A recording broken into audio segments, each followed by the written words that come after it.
Nous en avons vu qui ont été à des positions très privilégiées avec le président Boni Yahi, qui sont des grillés de l'autre côté aujourd'hui et qui tirent sur nous à boulet rouge, y compris sous les morts.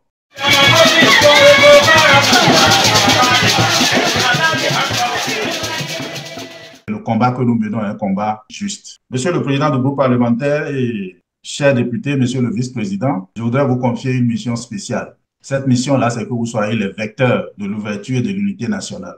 Cette ouverture et cette unité nationale ne veut pas dire que vous compromettez vos convictions ou vos idéaux politiques. C'est votre capacité à montrer à ceux qui aujourd'hui se montrent comme étant les superpuissants parce que pensant qu'ils sont détenteurs d'un pouvoir absolu, de leur montrer que le Bénin a plutôt besoin que ses frères soient ensemble, que ses filles soient ensemble, et c'est le seul sens que vous donnez à votre combat.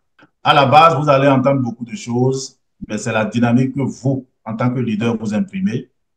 C'est ça qui comptera à la fin. L'unité, rien que l'unité. La résilience, rien que la résilience. Je ne finirai pas aussi sans saluer Maman Wassangari. Merci pour la dignité que vous enseignez. Merci pour votre solidité dans la foi. Et merci pour l'exemple que vous donnez à nos sœurs. Vous êtes un exemple.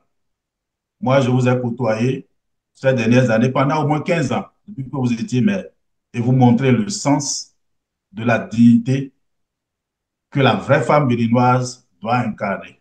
Nous en avons vu qui ont été à des positions très privilégiées avec le président Boni Yahi, qui sont des grillés de l'autre côté aujourd'hui et qui tirent sur nous à boulet rouge, y compris sous les morts.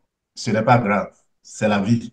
Laissez chacun documenter son karma comme il l'entend, car tout se paie. Je sais que vous l'avez certainement déjà fait.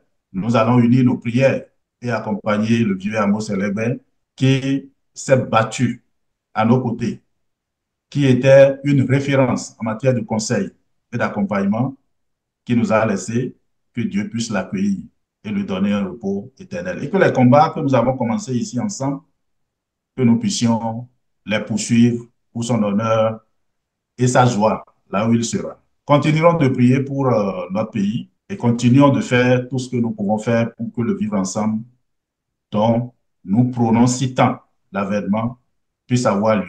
Et cela ne peut avoir lieu que dans un cadre de vision générale qui transcende les intérêts personnels, qui transcende les considérations imaginaires qui n'existeront jamais. Donc, avançons. Il n'y a pas de combat et de victoire simple dans la vie. Les victoires n'ont de sens et de goût intéressant que lorsqu'ils procèdent des combats les plus durs.